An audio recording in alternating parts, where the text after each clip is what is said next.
Good to see everybody this evening. So happy y'all could join me and explore a topic that I really love. Bear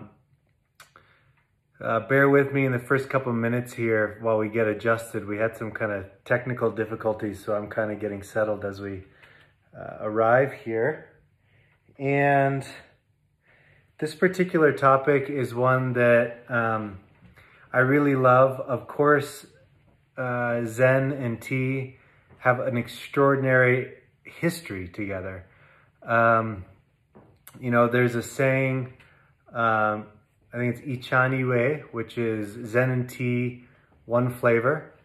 And a lot of people say you can't understand Zen without tea, and you can't understand tea without Zen.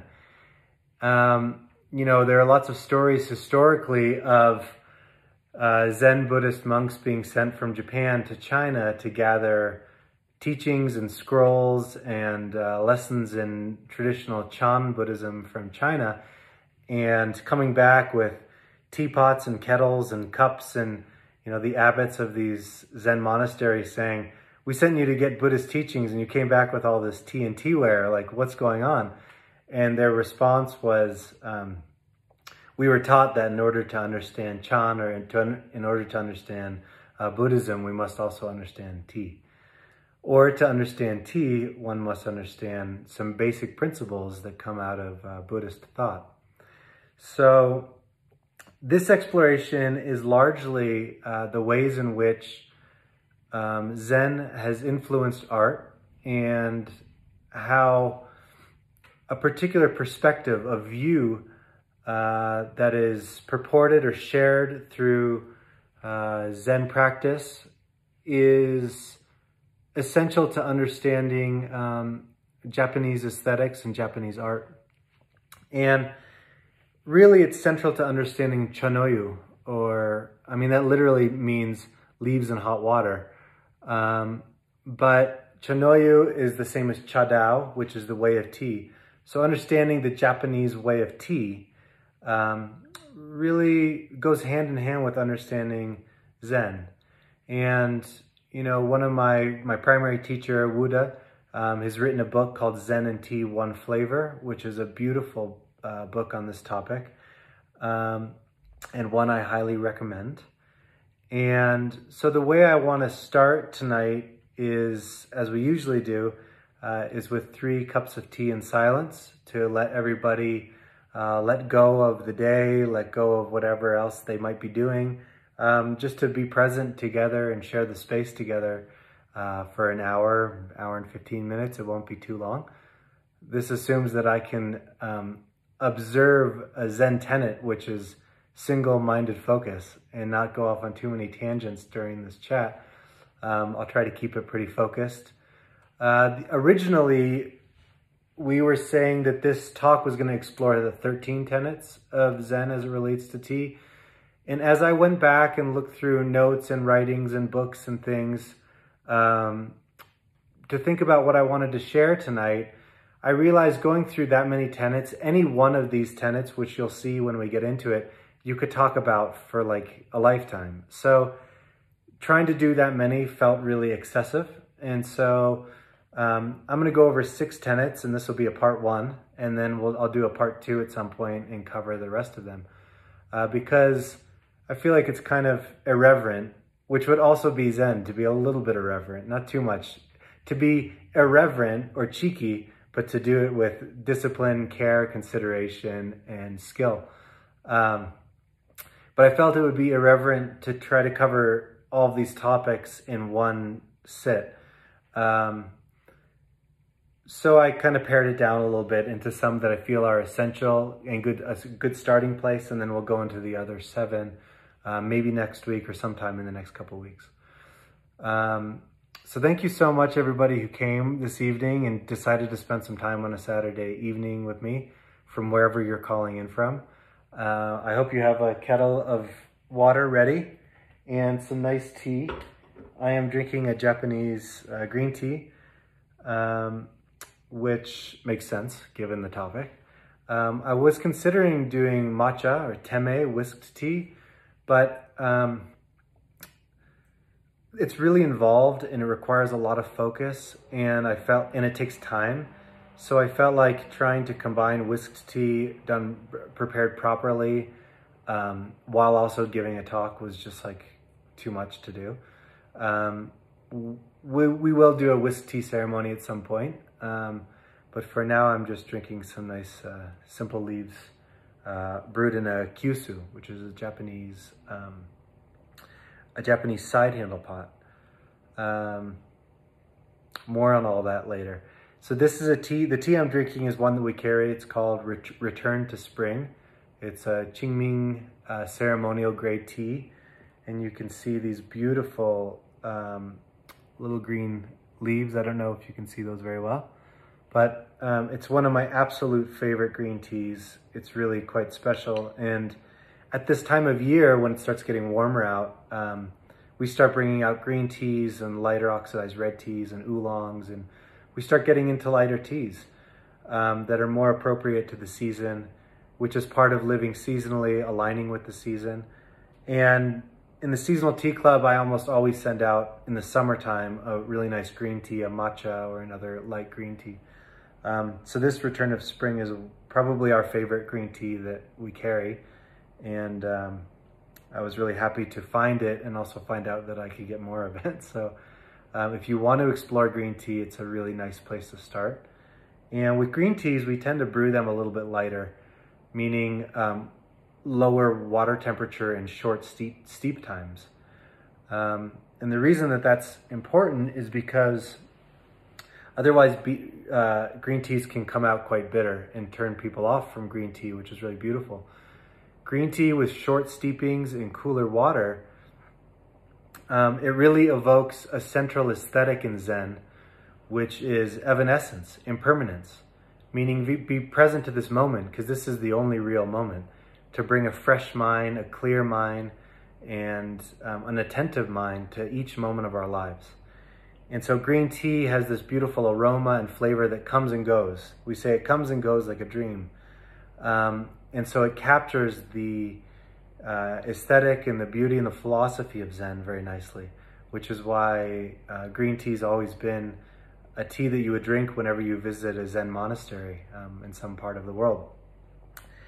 And the other thing I want to mention is a term that I like very much. Some of you have probably heard it if you've been coming to some of these talks, and that term is ichigo-ichi, which means this is how I know that I'm a dad, because I make jokes that aren't funny to anybody except for me, which is it's not ichigo scratchy, it's ichigo-ichi, and that's Japanese for one chance, one encounter.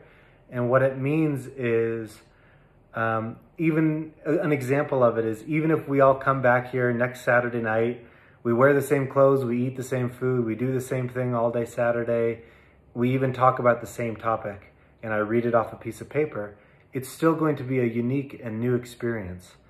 No moment in life is ever the same. We're in a constantly changing experience of transformation and change. And this understanding of the nature of reality, which is that it's shifting constantly, and embracing that instead of trying to control it, instead of constricting around it or feeling overwhelmed by it, rather surrendering to it and finding a relaxed place within the universe. This is a central idea of Zen. So ichigo-ichi is this idea of one chance, one encounter.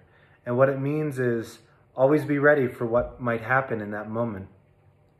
The term satori, which is a Zen term for enlightenment, is like a lightning strike, a bolt of epiphany, or a beatific moment in the Christian tradition. It's the idea that moments of insight can arrive all of a sudden, but we have to meet them halfway. So it's about, like in Latin, there's this term, sempre paratus, which is always ready. And in the esoteric or occult traditions of Europe, there is this image of a temple door opening and closing. And it says, sempre paratus, always ready, means that in every moment of our lives, we're arriving to it, ready for what might happen. And that the temple door opens, and if you hesitate, it closes. So what that means is that in life, we're always preparing for these moments of insight, these moments of epiphany, these moments of beauty, whatever might happen in life, that we arrive to it and we're ready for it. This is a central idea to Zen, and tea can be a great teacher of this idea of preparing yourself for every moment to be ready. D.T. Suzuki, Daisetsu Suzuki, who brought Zen to the West and founded the Zen Center in San Francisco, he wrote a book called Zen Mind, Beginner's Mind. And in some ways, the title says it all. We try, over a lifetime, we become so conditioned by our experiences that we start to see the world through all these filters and layers of meaning, instead of arriving fresh with the mind of a child. So my son is almost 10 months old, and he's my greatest teacher, because he might be upset in one moment and then the next second he's laughing. He's just present to what is happening in the moment. So in that spirit of Ichigo Ichi, one chance, one encounter, may we arrive to this tonight together. And if you've heard these ideas before, maybe try to keep a fresh mind, and that way you might find a new insight through something that you hear tonight. So let's start with 3 cups together, and hopefully you have some nice tea there with you. And if you're muted, you're welcome to listen to some music and burn some incense, however you enjoy your tea. And then we'll jump into these tenets. So again, thank you so much, everybody, for coming. So nice to see all these smiling faces, even if we can't be together in person. For those of you who may be traveling through Telluride at some point, we are going to start hosting tea ceremonies 5 nights a week, starting Monday. So we'll be able to engage with people in person, which of course is better than through a computer. But we'll talk about that a little bit in tonight's talk. So.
All right. I'm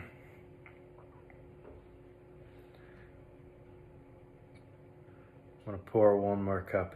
I'll try to drink tea kind of throughout this talk because it keeps me from going off on too many tangents.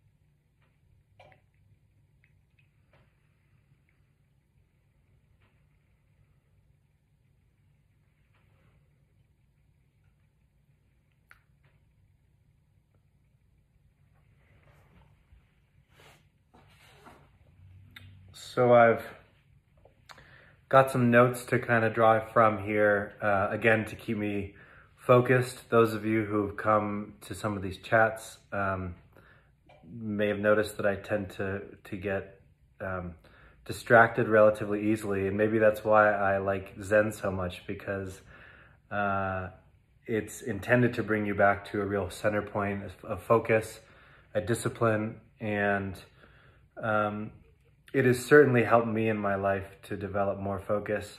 I have ADHD, so I'm either hyper focused or very easily distracted. So meditation, in particular Zen practice, has been of extraordinary value in cultivating a disciplined focus and learning how to work with just the way that my own mind works. So something I kind of want to start out with is to say that Zen Buddhism isn't a religion. It's really a perspective. It's not even really a philosophy. It is a way of seeing the world, a way of seeing reality. And it's a view, it's a viewpoint.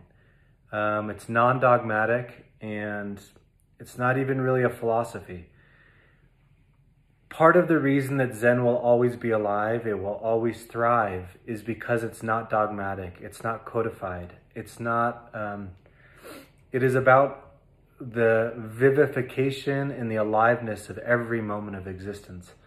And so we find in Zen, kind of the ultimate symbol in Zen is an enso, and you've probably seen them, you see them everywhere now, and I think people use this symbol without really understanding its meaning, but it's a symbol of a semicircle, and it's drawn in like a single brush stroke.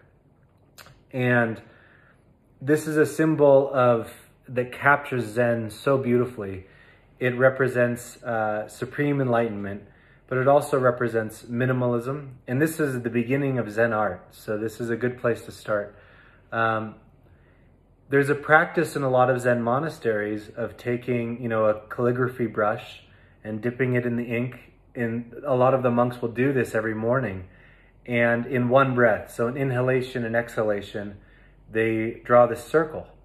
And not only is it an expression of their state of mind, but it's also a practice of focus, single-minded focus.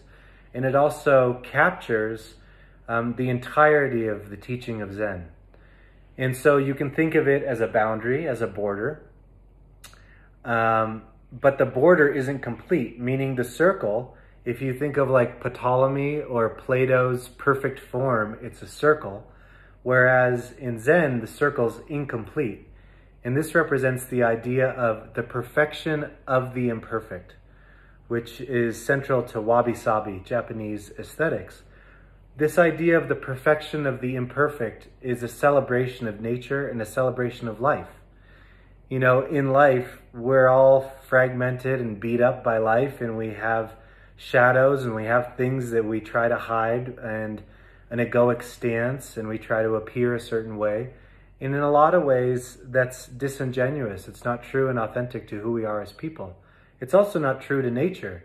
Nothing is perfectly symmetrical and exact. And this celebration of the perfection of the imperfect is the beginning of a life of Zen. It allows for space to exhale, to breathe, to let go, to loosen up, and also to forgive yourself and forgive other people for their imperfection. There's perfection in the imperfect. And that's part of this idea of the enso. So we see the boundaries around the outside, and then there's a space there. And what that means is that within Zen, we have ideas, we have an approach, but it's not dogmatic, it's not complete, it's not codified, it's not final. And what that means is by opening it up, there are boundaries here, but it's fluid, it's open. That means that it's open to life, it's open to the unique moment that we find ourselves in. And because of this openness, Zen is really a more liberated, quote, religion. It's more liberated in the sense that it's not giving you exact and strong rules. What it's saying is perform wholesome actions, purify your mind, clean up your life, but there's no prescribed way of do this and don't do that, and this is moral and that's immoral, and this is sin and this is virtue.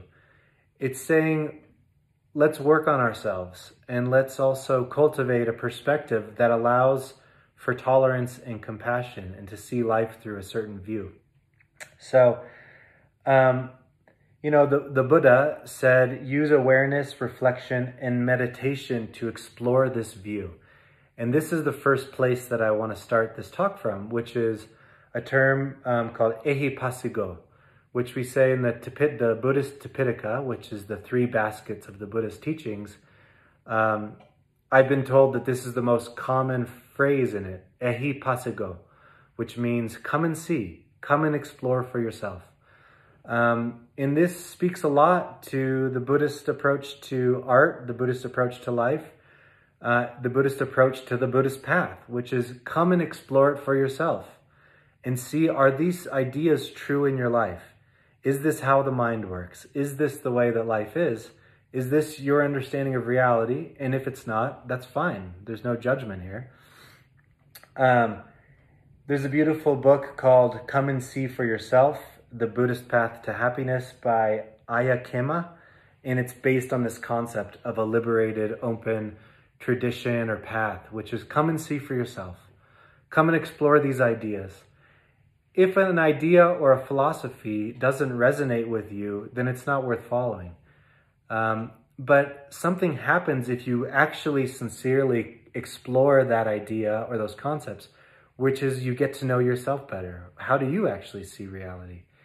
And it allows us to develop a deeper relationship with ourselves that's less superficial, less conditioned. So, in this talk, I'm going to draw heavily from some different books. And I think it's always important to cite your sources and to point upstream. As we say in our tradition, wisdom flows downhill. So if we don't honor where we gather our knowledge and our explorations from, then we cut ourselves off from the energy of these traditions. So taking something and claiming that it's your own, first of all, there are no original ideas out there. Like, come on. Everything's borrowed from somewhere else. It's an accumulation of knowledge from other people and traditions. This idea of pure originality is untrue. But of course, explore that for yourself. But I think it's really important to cite where we learn things from. So the sources I'm drawing from most heavily are from an old student course I took with Wuda in Taiwan that was centered around Zen. And we discussed a lot of these tenets in different ways. A second one is from the book Zen Mind, Beginner's Mind, which is by D.T. Suzuki. I think it's a wonderful introductory exploration of Zen if you have never encountered any Zen teachings. And then a book called Zen Art for Meditation by Stuart Holmes. That's a really wonderful book exploring Zen art. And in particular, haikus, which are little Zen poems. They're 5-7-5, the syllables and the structure, and they can be incredibly profound, these little short haikus. I'm going to share a couple tonight with you. And the book Wabi Sabi by Leonard Cohen. So those are some core texts. And at the end of, there's another book, The Book of Tea by Kakuzo Okakura. The Book of Tea, for any of you who are real tea lovers, is an absolutely mandatory read. I think if I had to recommend 3 books on tea for people they have to read in their lifetime, the Book of Tea would make that list. And then the last one is Zen and Tea, One Flavor, which is a book written by Buddha. So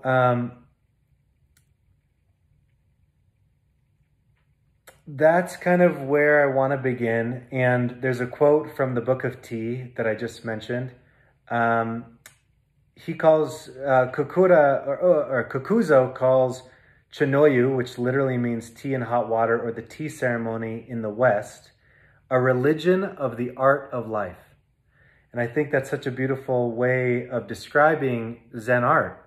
You know, we're learning to turn everyday life into a work of art. Zen art is about the celebration of the ordinary, the mundane, the everyday. And that's the first place that I want to start. So I'll pause, have a sip of tea, and then we'll get into it.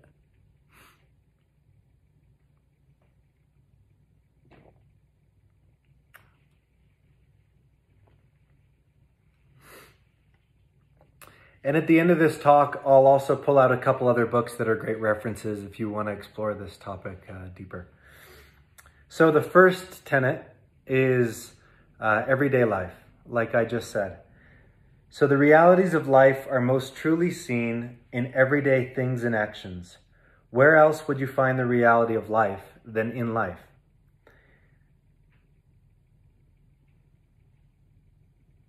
We miss so much in life because we aren't present to it.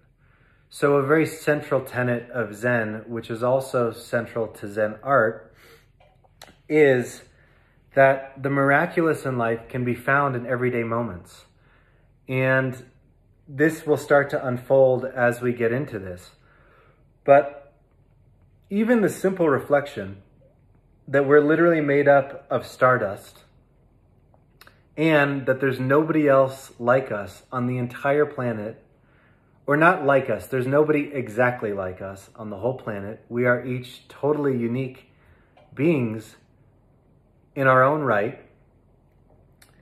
If that's not magical or supernatural or extraordinary in its own right, then I don't know what is. The fact of your existence, just the bare fact of your existence, your everyday existence, is itself miraculous, extraordinary, profound, and unbelievable. And we often tend to miss that point. We also miss that point with other people because we see people through our lenses, our filters of judgment, criteria, criticism, deification, or putting people on pedestals. We have all these ideas about other people and about ourselves. And as a result, we kind of miss the bare fundamental reality, which is the fact that we exist.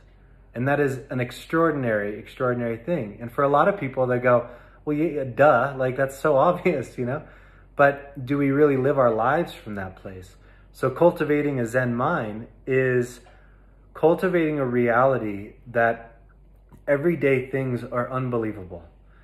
And so we find this in tea. We have a saying in our tradition, which is the two greatest passions of a tea lover are, one, to season their teaware. So to, over time, through use and love and care, season their teaware, which for those of you who've been drinking tea for a long time, you understand.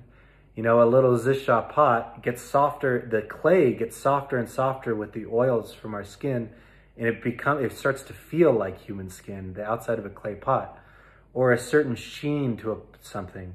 Or if you just, for example, use one pot, like I only use this pot for green tea, it gets better and better and better. The tea gets better because the oils start to bleed into the clay body.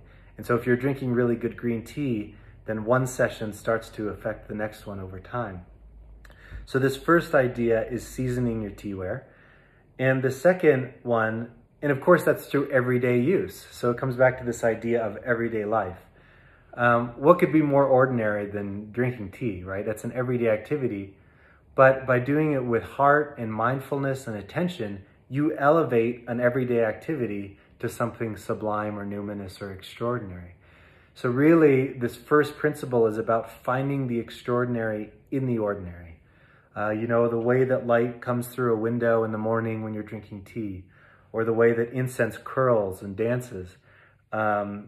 Even if you visit somebody and they're preparing tea for you, the way that they had some intentionality and they scattered some rosebuds to symbolize springtime into an old piece of bark that they gathered on a hike, which, you know, this is what's going on right here.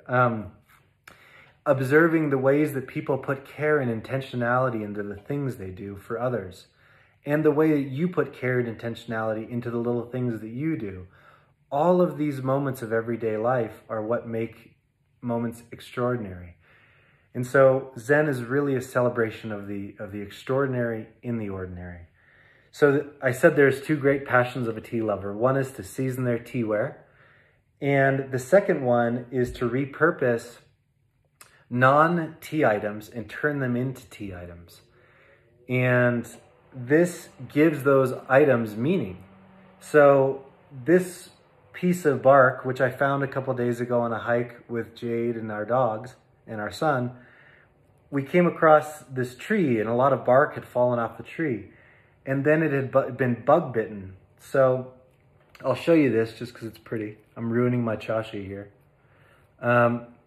If you can see on here, all these lines, I don't know with the light. So it's been, these bugs have crawled through it and chewed it up. And this is an example of Zen art because the natural world does things far more creatively than we will with our human minds ever. And so celebrating the beauty we find in nature and maybe finding something, a rock or a piece of bark or some buds from or berries or something from a tree that's just in bloom and captures that moment in time and the season perfectly, and incorporating those pieces of teaware. Or maybe you find a perfectly flat stone and that becomes the altar for your tea ceremony. You know, there's so many different ways. You find a leaf that's dried up and you put some ash in it and you drop your incense in it to burn incense. Repurposing non-tea items and turning them into tea items requires being attentive to the moment and seeing something in a certain way. And then thinking about, you know, I joke around with people and I say, because I've been drinking tea and this is my whole life, like I can't go anywhere or do anything without being like, oh, that would be really good for tea. Or, ooh, how could I use that thing for tea? Or like, you know, I go into any store or any shop, I don't see whatever it is they're selling. I just see possible tea items. So, you know, it borders on obsession, or I could just say it's focus. But repurposing non-tea items, especially things you find in nature, also brings in elements from the season. So it's bringing nature into the experience. And it's a reminder that we're part of the natural world. And that's related to one of the later tenets we're going to get into. The other thing is, when we take something out of nature, then we care for it, maybe we sand it or we prepare it, it's showing attention and care, attention to detail and care for a thing. And this is at the heart of Zen. So, you know, we have another saying in our tradition, which is, you can tell a lot about a person by the way they take off their shoes. And so when you go into a tea house, like here, we're in the tea house now, some people come into the tea house and they just kick their shoes off and they're not really attentive to the way they place their shoes. And, you know, Buddha likes to use the example of his grandfather who only had 2 pairs of shoes for his whole life. And this is true for my grandfather as well. He had more than 2 pairs of shoes, but the point is that rather than just throw shoes out, you'd get them polished, you'd take them to a cobbler, or you would know how to take care of them yourself. Most of us who have grandparents who are still alive, or if our parents are older, they actually have a shoe kit. You know, they know how to take care of shoes. These things we've lost. You know, we've lost so many skills that we used to have that were part of caring for things. So we have in our culture this idea of manufactured obsolescence, which is things by design are cheap and they fall apart, and then you throw it out and you get a new one. And this shows a lack of care and a lack of attention. And so with tea, by taking care of our teaware and really caring for these items, it teaches us to start to have reverence for objects. not in a materialistic sense, but like in a way of seeing, it's a viewpoint, it's a way of seeing the world. So I know JC, who made these teacups, and I talked to her about her process as an artist and a ceramicist, and I know where things come from. Often in our culture, we don't know where things come from anymore, and so we don't have much reverence or care for them. So aside from learning how to make things ourselves, just learning where they come from and having respect and taking care of them can imbue them with meaning that we wouldn't otherwise have. So the example of the shoes is, if you take your shoes off carefully and you put them away carefully, they'll last much longer. And you know how to take care of them. Instead of kick them off and when they get old, throw them out and get a new pair. It's about learning to live your life with attention and intention and care for things, which is central to this approach of Zen. It's also about slowing down and noticing the little things. So in everyday things, there's incredible things to notice. So, you know, at the risk of sounding too precious, it's like, when was the last time you like took a flower and like really observed it? They're incredible. And this is true in so much of life.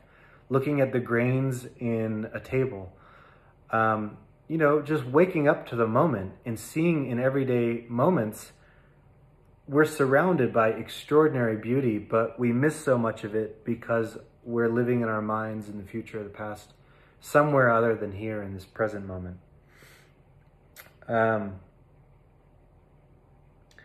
What could be more everyday than sitting for tea together? And yet, through care and intentionality and being more present to the experience, really tasting the tea even, we take an experience that would just come and go, just pass by us without noticing, and they can be these extraordinary moments. You know, there have been a lot of times that people come to the tea house and they're on a vacation up here in Telluride, and then they maybe come back the next day or before they leave town. And I've heard now literally multiple people say that tea ceremony was the highlight of our trip. And you know, this is a place of insane beauty. There's waterfalls and mountains and aspen trees changing in the fall and snow, and it's a dramatic environment. And people are coming here and saying, just sitting for tea was one of the most memorable experiences of my trip here. And I ask people, well, why is that? And then they reflect upon that idea. And my hypothesis is that it's because they're being invited into a moment where they're really attentive and they're really present, they're really alive to the experience that they're having. And as people who are preparing tea and sharing tea with others, that's a space that you can invite people into through your level of care and attention in consideration for the guest and for the moment. And that's an incredible gift to give somebody, is just a moment of really being attentive and aware of what's happening. Because again, we spend so much time in our minds, in the future or the past or somewhere else. So a haiku that captures this, that I really love, this moment, this expression of the extraordinary in everyday moments, is by a Japanese poet named Sampu. And it goes, the rainy season, the doorway is flooded, and the frogs are swimming there. I'm going to leave it at that. Okay, tenet number 2.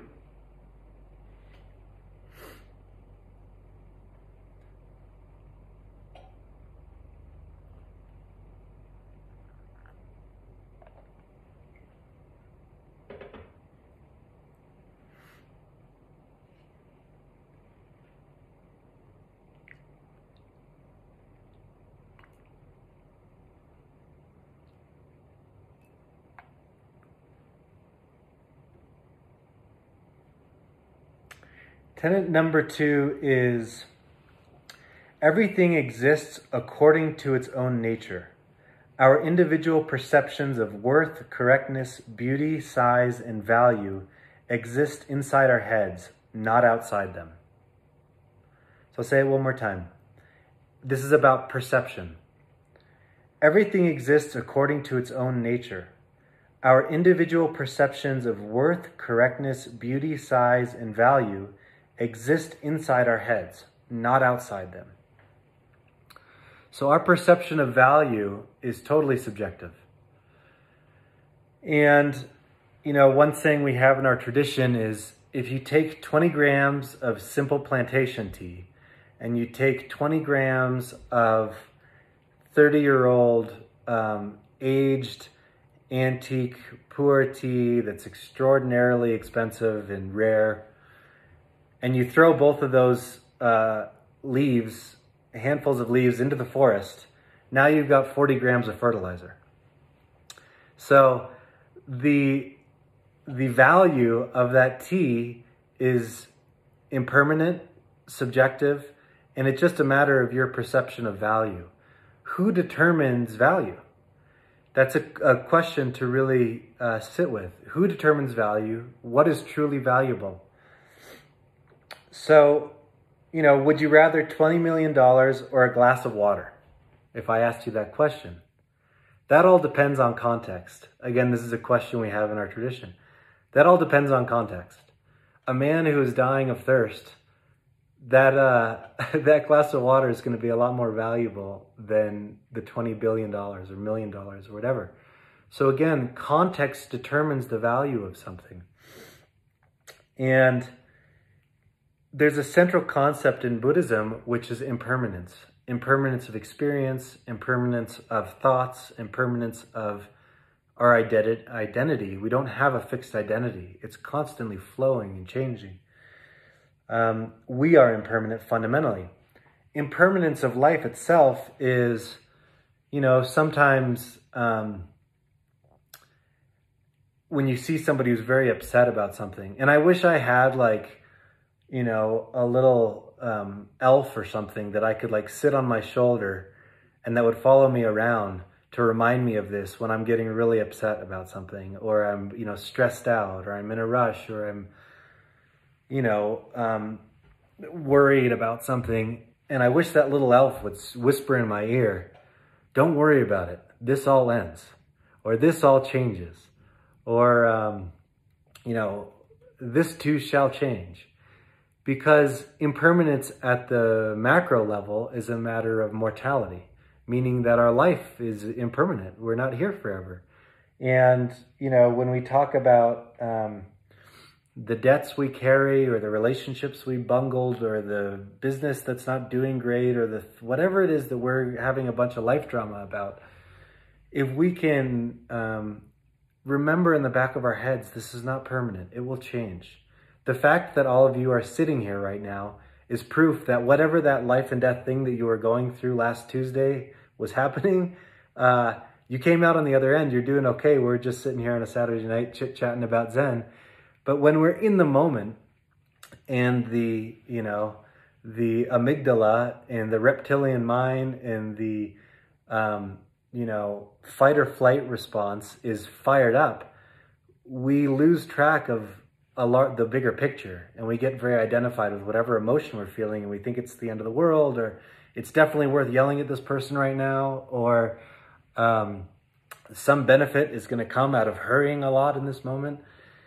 And cultivating the capacity to remember impermanence, and to remember that what we think is such a big deal is not a big deal to somebody else, is very, very helpful. If we can remember it in life, because at its most basic level, self-cultivation, development, you can call it interpersonal development or spiritual growth. I feel like sincerity is essential, but even maybe more essential is the ability to stay calm, to stay at one with the Tao or with the universe, to keep the mind calm, to be present, to keep perspective on the bigger picture of things. This ability, this capacity to stay calm internally, which I fail at every day, is so essential to cultivating subtle energy, subtle attention, subtle awareness. There's no extraordinary magic to it, but for any of us who are human, for some reason, it's extraordinarily difficult for us to keep our minds calm and centered and grounded. But cultivating that ability through recognition of impermanence appears like magic to other people. And this is why meditation is so important, because if we consistently meditate, over time, that ability to maintain the meditative mind becomes stronger. So here's another wonderful haiku, or it's not a haiku, it's a short, no, it is a haiku actually, about perception, about the fact that everything exists according to its own nature. And this is by Isa, another Japanese writer. All creatures, they squirm about among the flowers in bloom. So flowers bloom calmly, while human beings squirm restlessly. Human beings are always running around doing a million things, trying to figure this thing out, trying to analyze that, look at profit margins, see what you can get from that person, running over here, talking on their phone, checking Instagram, looking at, we just squirm about constantly.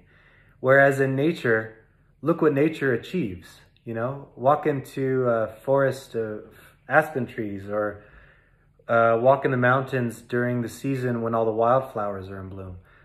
Nature achieves really unbelievably extraordinary things. And if you want to talk about art, nature performs more extraordinary works of art than humans ever will. And it does it in a very calm manner. There's no, it does it according to its own nature. It doesn't do it by squirming about and running around like a chicken with its head cut off. So when people come to tea for the first time, they spend most of their experience talking about quantity, price, caffeine levels, geography, where did the tea come from, how is this tea processed, what does this tea cost? They're so busy in this mind that is evaluating worth and quantification, which is what the mind does. It breaks things down and figures out quantities and reduces things to their component parts. It creates fragments of reality. That people spend so much of those early sessions with tea in their minds thinking about how much does this tea cost? Where did it come from? Or when people like to ask, how is this tea processed? And I'm like, are you going to start a tea manufacturing plantation? Like, why is it important? Why is it important how much it costs? In this moment, it's free because I'm brewing it for you, that they oftentimes miss the beauty of the whole experience because they're busy in their minds trying to figure out the value, the worth of the experience. And we do this in life, we approach this life this way rather than just letting life be as it is. So cultivating the ability to just let life be as it is also kind of a superpower. There's a magic there. Non-judging open eyes can see the potentiality of each person, each situation, and each thing, allowing them to be free to develop, freer to be. The same thing with nature. So this idea of non-judging open eyes, cultivating a perspective or a perception that is not evaluating the worth of everything, is something that really opens up life in a way that is far more fulfilling and complete for us. It also gives more freedom to people. So I really like the way Thich Nhat Hanh talks about this when he says, when you meet somebody, Thich Nhat Hanh is a Zen monk and a Zen artist, a beautiful writer and painter of ensos, a very special man, Thich Nhat Hanh. And he says when you meet somebody, you're not meeting them with their name and their job title and their whatever. You're meeting the entire potentiality of the human being. You're meeting their entire experience from the moment they were born to this moment. Their education, their family, their friends, their traumas, their heartaches, their achievements, their breakthroughs in life. You're meeting this extraordinary body of experience in that moment. But when we meet people, we tend to meet them with this critical eye of like, let me figure the person out. One kind of thing that I think is a secret, this is like a little secret. I find it to be a little secret, is that when you're with somebody, try to tune into yourself and notice, do I feel superior to this person or inferior to this person? And if so, you know you're resting in your ego and not in your heart. And one way is you can go to your body, go to your own body language. So oftentimes when you're with people who you feel a little bit superior to, you'll speak to them with the chin up a little bit and the eyes looking down. And if you can capture that, you can draw the energy back down into the heart and try to connect with them as another human being with their whole body of experience and their whole potentiality in life, and relate to them from their heart and be of service to them instead of, thinking you're cool and they're not or whatever. Also, we do the same thing with people that we look up to, and we dim our light down and we hold them at a pedestal. But as we all know, usually when you get to know the person a little better, you see all the human foibles and flaws and weaknesses. What we're really ultimately trying to cultivate is the ability to be honest and sincere and to live from our hearts more. And so the best way to do that is with other people. It's easy to be in your heart when you're sitting quietly on a mat with your eyes closed, saying mantras of love, It's harder to do when you're with people with all of their shortcomings. So a Zen perspective, a perception, is to try to cultivate the mind that isn't constantly qualifying everything. And you see this in Zen art. In a lot of Zen art, like if you think about scroll paintings, it'll be a huge landscape with massive mountains and waterfalls, and man will be a tiny little thing in the corner of the thing. So it's putting us in the right context, which is that man, even society as a whole, is nested. It's smaller within nature, which is much bigger. So we're trying to learn through Zen art how to have right relationship to nature, which is much bigger than us. The last thing I want to say is about that viewpoint, the perspective that's always looking at perception of worth and beauty and all of this. It fragments reality such that we're not seeing it as a whole. And we are so accustomed to doing this that we don't realize we're constantly fragmenting reality and fragmenting ourselves. And to come back to a place of wholeness, which is a healed state, is when you feel whole. You feel at peace with yourself in your wholeness, in who you are. That's something we can cultivate by trying not to constantly fragment perception. Something I like to do sometimes when I think about living tea as a business or the tea house as a business is I go through different fragmented levels. And these are levels from first planetary, so like geological, the rock world, hydrological, the world of water, biological, the world of life, and then expanding into the social worlds, like human worlds, which are human settlements, and then into economic realities, which connects the whole world, and then cultural realities, and then spiritual realities. So even though all of these realities are nested systems, nested within each other, they're fragmented systems, they are all connected to each other.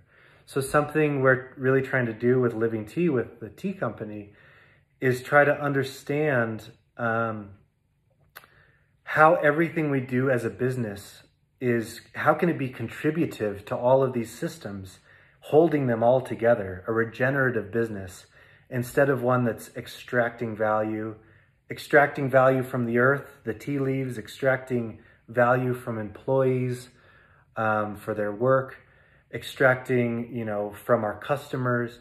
How can we be a contributive model, a regenerative model that realizes everything we do affects everything else?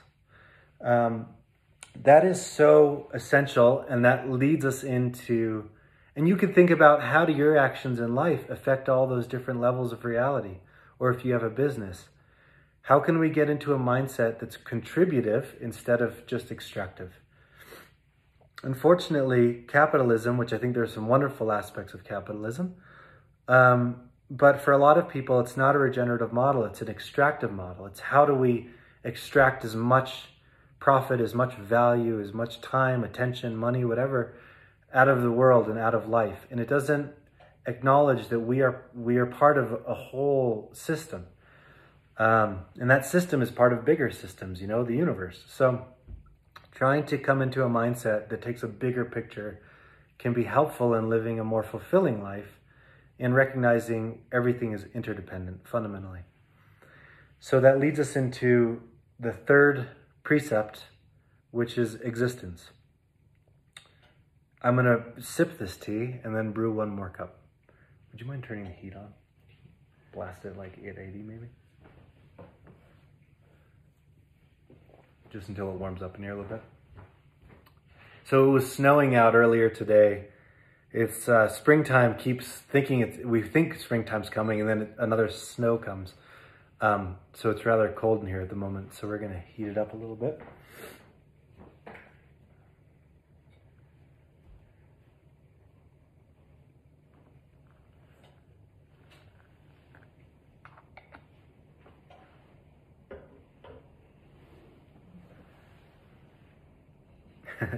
Or in alignment with this idea of individual perception, it's too cold in here. For somebody else, it'd probably be perfectly wonderful.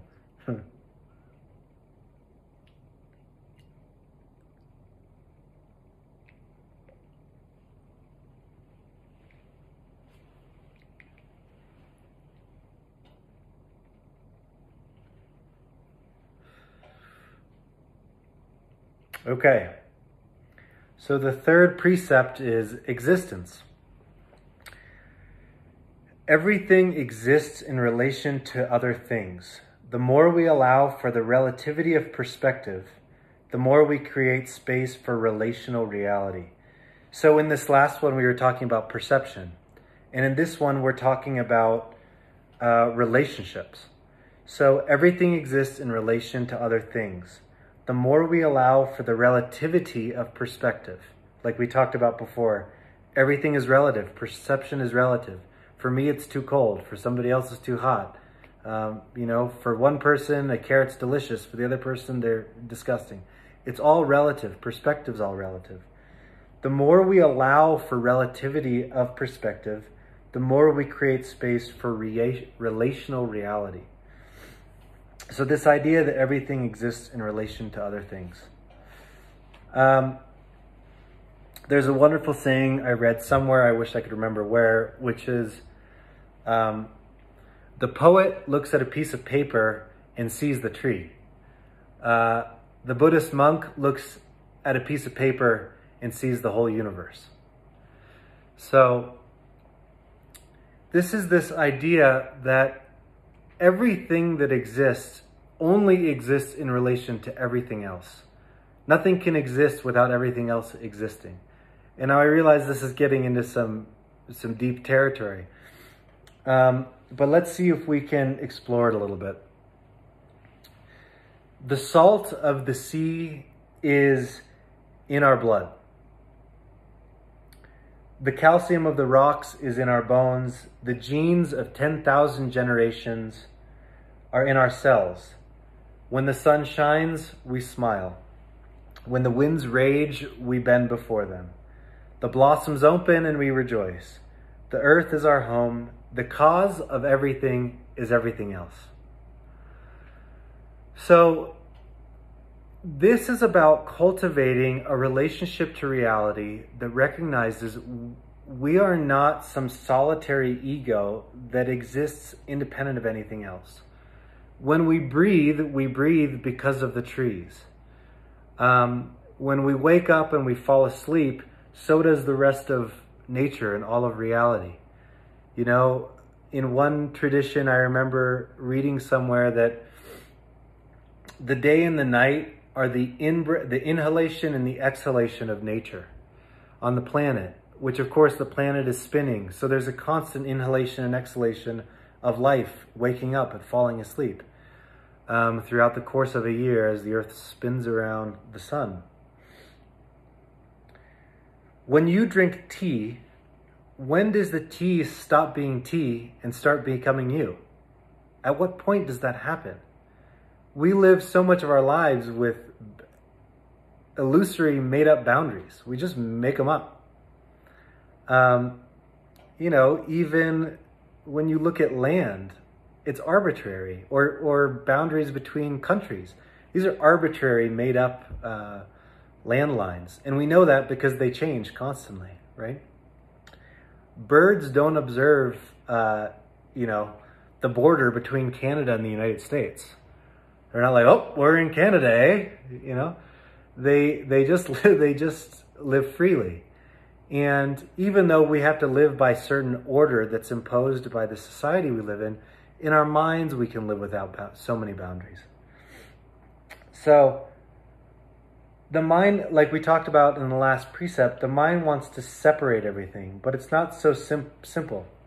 Every transaction in nature is related to billions of other transactions ad infinitum. This never ends. So again, when you see a painting of a scroll, you see man as a little, you know, with like a little tea house and a little figure underneath the mountains. And then you see a lake and a waterfall and all the trees and the snow coming in over the mountains with all the clouds, and everything is in a dynamic state of transaction. Everything exists because everything else exists. Again, this is a view. It's a capacity to see the world as dynamic, as alive, teeming with energy, teeming with interconnection. The more we can rest in that view and not see it as something we need to control or have order over, you know, what humans have done for a very long time, since the agricultural revolution, you know, 12,000 years ago or whenever, agricultural revolution, 70,000 years ago. Anyhow, whenever the agricultural revolution happened, we started to feel like we needed to control nature, to order it. So a cup of tea is no different. So again, quoting Thich Nhat Hanh, a Zen monk, he has a beautiful quote where he says, "Drink your tea slowly and reverently, as if it is the axis on which the world revolves. Slowly, evenly, without rushing towards the future." So part of the idea of tea is we're drinking the leaves of trees with water that hopefully we gathered from a spring somewhere, and fire to heat the water. That in these moments where we can drink tea reverently and slowly, we can rest in this extraordinary awareness of the interdependence, the interbeingness of all of reality, of all of these transactions that are happening, which is such an extraordinary, miraculous reality to live in, to rest in. Billions upon billions of infinite transactions had to occur just for you to exist, just for you to sit here and have this conversation and have this interaction. When we sit for tea, if we can be quiet enough, we can feel those transactions happening. And that's a profound experience, that it can expand our awareness of what our life is and what life is all about. Okay, that's the end of tenet numero tres.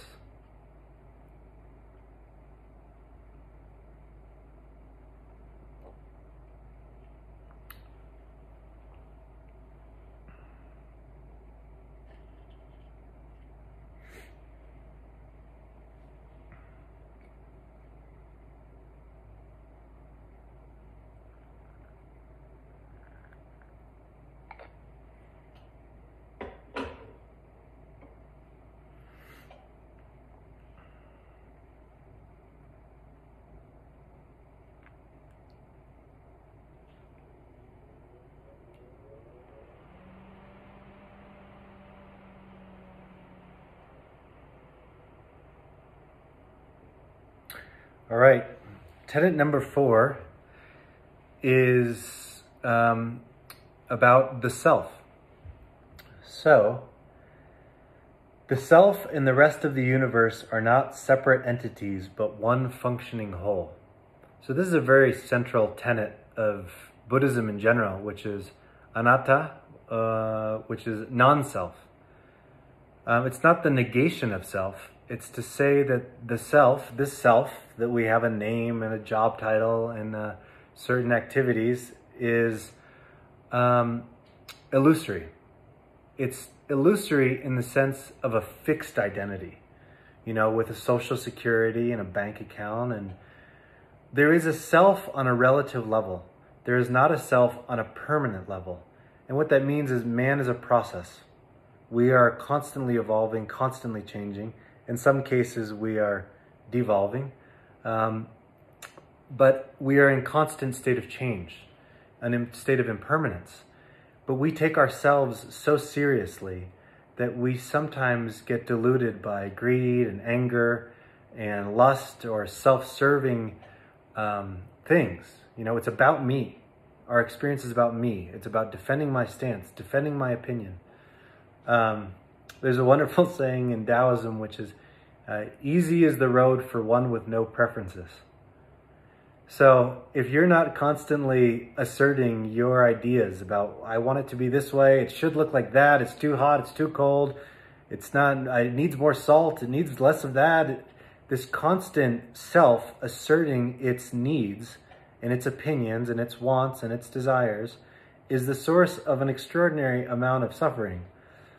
And if we can ease up on that a little bit, create a little more space around this idea of a self. Again, equipassego, come and see.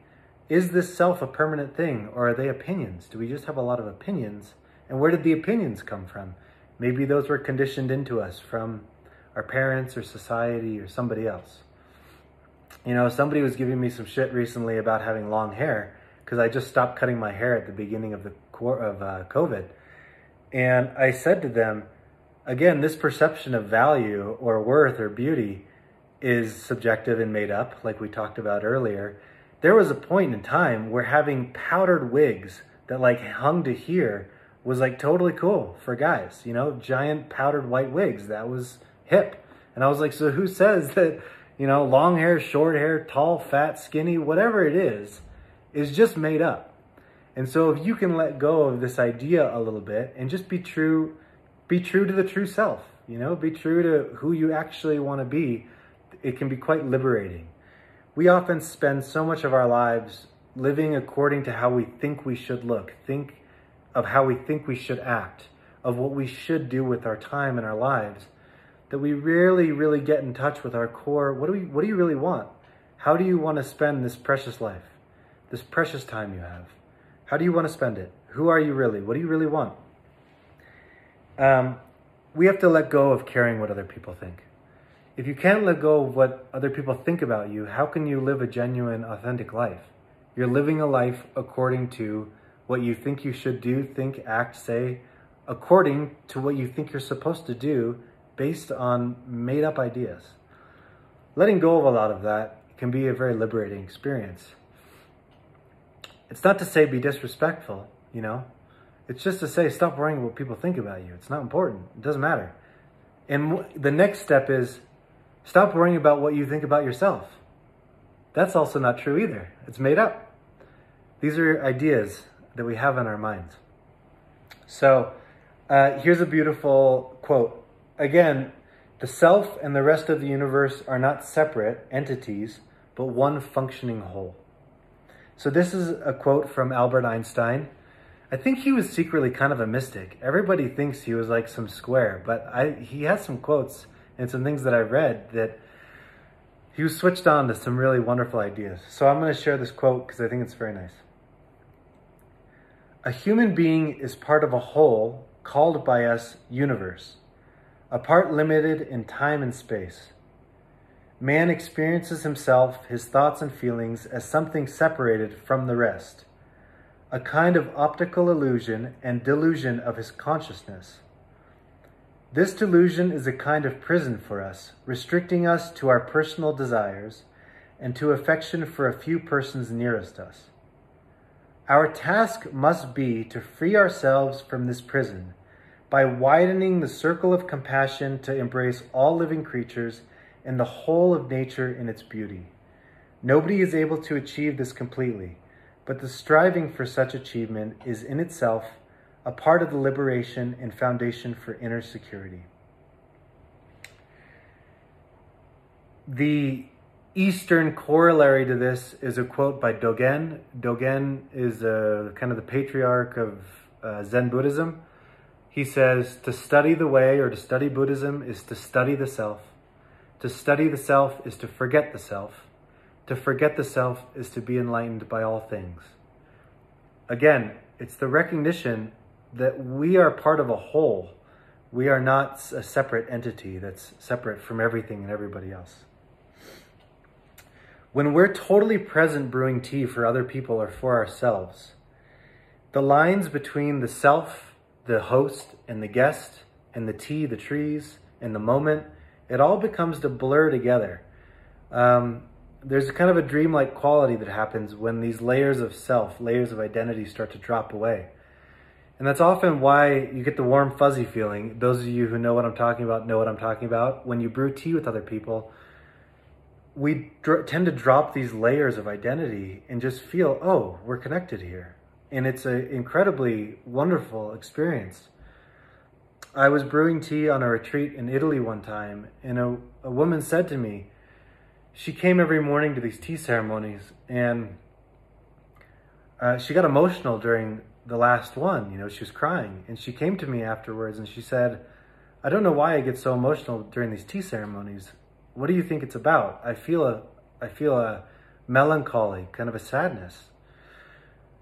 And I thought about that for a while, and I came back to her the next day, and what I said was, I think the reason you feel melancholy is that you're sitting at a table with a group of strangers, and we sit in silence for tea for the first 3 cups, and then maybe it opens up to conversation. And she said, it's always during those first 3 cups that I get emotional. And I said, I think the reason you get emotional is you're experiencing what it would be like to meet people for the first time without feeling the need for the personality and the ego to assert itself, to appear a certain way or act a certain way or say a certain thing. You're feeling what it's like to meet people, strangers, from a space of oneness, of authenticity, of we don't need to prove anything here. We're just sitting here drinking some tea. No big deal. No big deal mind. And when we can kind of relax into that, it's quite liberating. So I think this idea of wholeness and to share tea where those lines of identity can fall away is a great gift that you can give people. When you share tea with people, it's just a gift that you're offering them. You're not asking for something in return. You're just giving a gift freely from an open heart. And for a lot of people, that's also an emotional thing, because how often do we give gifts with kind of no strings attached, or without any, like, it's Christmas, everybody's got to give a gift, you know, like just to give a gift, to give something to somebody, just out of a space of offering. I think that can be a really, when people realize that's what's happening, it can open their hearts and can be an experience of wholeness. So one of the things we say in our tradition is that rather than try to fit the world into our limited view, shift our view to make space for the world. So stop trying to control the world. In the words of Byron Katie, some of you might know who Byron Katie is. She teaches something called The Work. She says, when we argue with reality, we lose, but only 100% of the time. So arguing with reality and trying to fit the world into our little worldview, we never win, because how can you fit the whole world into your limited worldview?